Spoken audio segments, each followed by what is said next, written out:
Dead Space, a series that I really like and for which I have already reviewed the spin-off prequel Dead Space Extractions, which you should check out as well. I thought about continuing with the original trilogy and the other spin-off, but then the remake was on sale and I thought, hey, let's try that one. And try it indeed I did. Hoping for something on the level of the originals, or at least not as bad as the Callisto Protocol, which I also have already reviewed in a borderline experimental review on this channel, I started the game and revisited the USG Ishimura, the cursed ship, once again. The changes are visible right from the start. The character models have not only been modernized but also changed slightly. And most important of all, Isaac speaks. A welcome change from the original, which had the kind of baffling idea of letting Isaac not speak, which is sometimes okay, in games can be fun or funny and help the player to project himself to the character. But Isaac is his own character. He has a backstory which we go through and has emotional moments, which seems odd when he doesn't speak.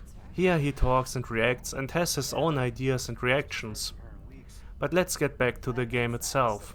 As someone who has played the original many times and platinumed it, as I was a person who had only 2 or 3 games early on for his PS3 when I was young for a long time, due to not having the money to buy more games. The beginning was basically me running through the levels with a plasma cutter John Wick style, shooting necromorphs into pieces.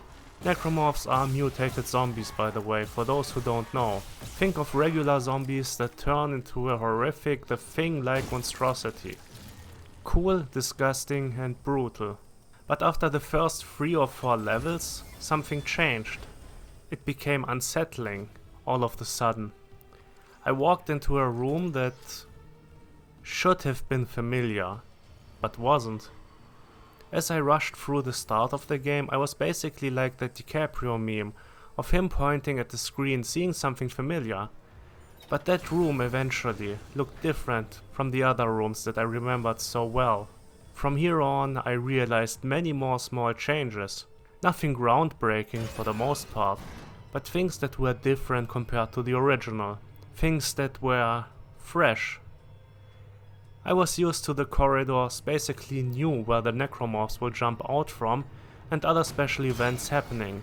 But here it is just mixed up enough, just different enough, to keep things fresh without breaking any of the aspects of the game. Besides some small changes in the level design, there are also some additions and things that were taken from later games or cut from the original.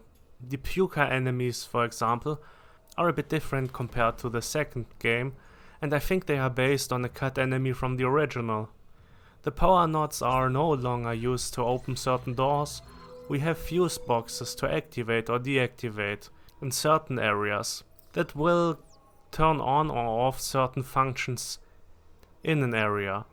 There are upgrades for weapons that can be found or bought, and add a power node and new unlockable upgrade points for the weapons.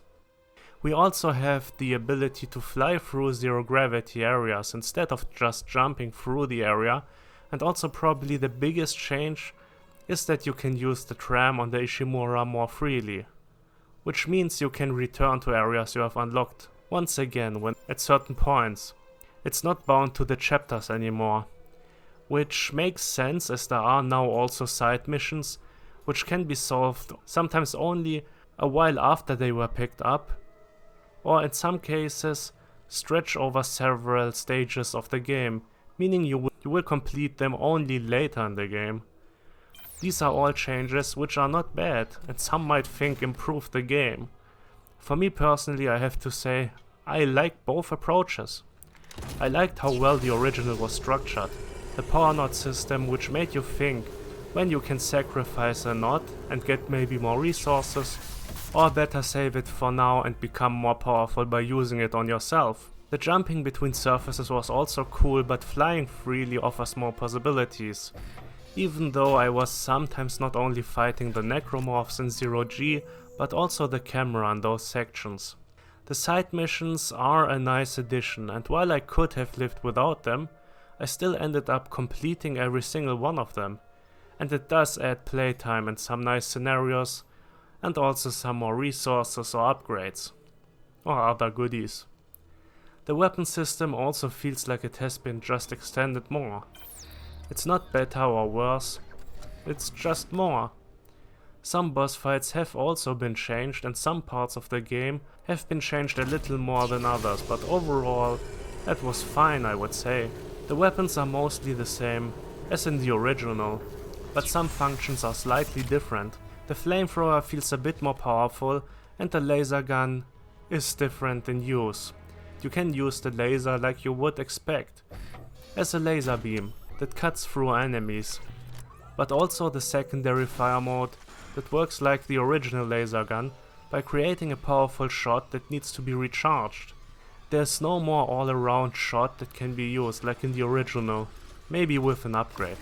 But let's talk about how the game itself feels compared to the original. What is the story? Well, the story is mostly following the original's plotline. Isaac is getting on board of the Ishimura to see what happened there after some concerning rumors around the vessel. A crew is also investigating together with him what is going on there, and Isaac has his own agenda. He wants to rekindle the relationship he has with Nicole, his girlfriend, but there has been trouble in paradise. Isaac had a personal tragedy, and he and Nicole had a big argument, leaving on bad terms when she headed out to the Ishimura. Soon after, the crew arrives on the Ishimura. They find it seemingly abandoned and shut down. As Isaac is checking the ship, the crew gets attacked and half of them gets killed. Now they try to make the ship functional again, call for help and escape. But there's something terrible on the ship, and this terrible thing is causing the dead to mutate and attack and create even more bizarre monstrosities. And this all is great. Yeah, I just spoiled it now. The game is as good as the original, I would say, changing up things just enough to keep it fresh, even for people who already know the original game. The level design has been slightly changed, the story has been slightly changed as well, already elaborating on the unitologists more than the original. They also added more interactions and, as I said, Isaac speaking, which adds another aspect.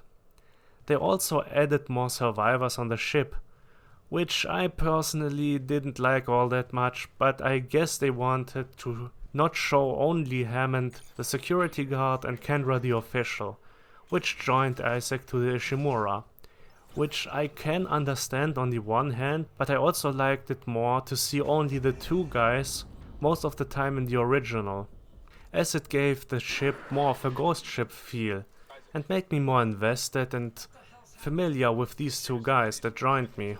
The redesigns of certain characters are also a bit odd.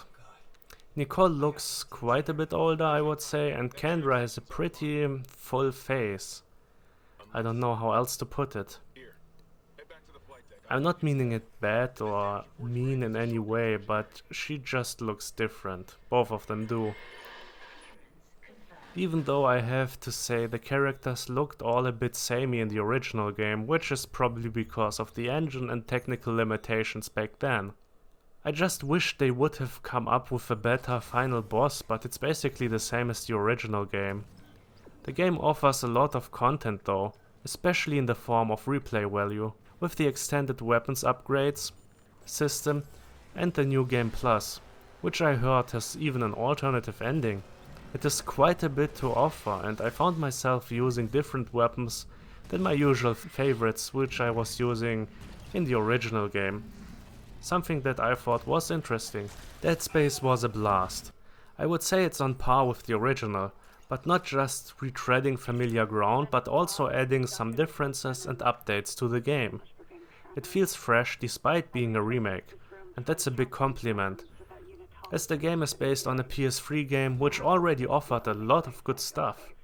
I mean, a remake of the Resident Evil 2 game made a lot of sense, as the original is very old and could be made more in the style of Resident Evil 4 in terms of gameplay and better graphics, which have changed a lot considering when the original and the remake were made. So the question for me personally was if a Dead Space remake could offer something to make it worthwhile.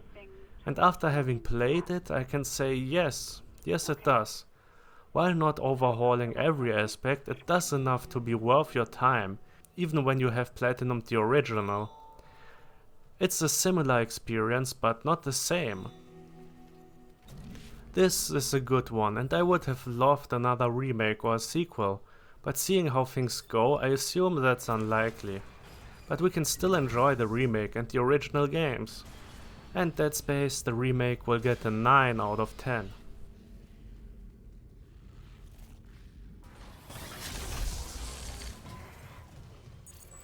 Level 2 security clearance required.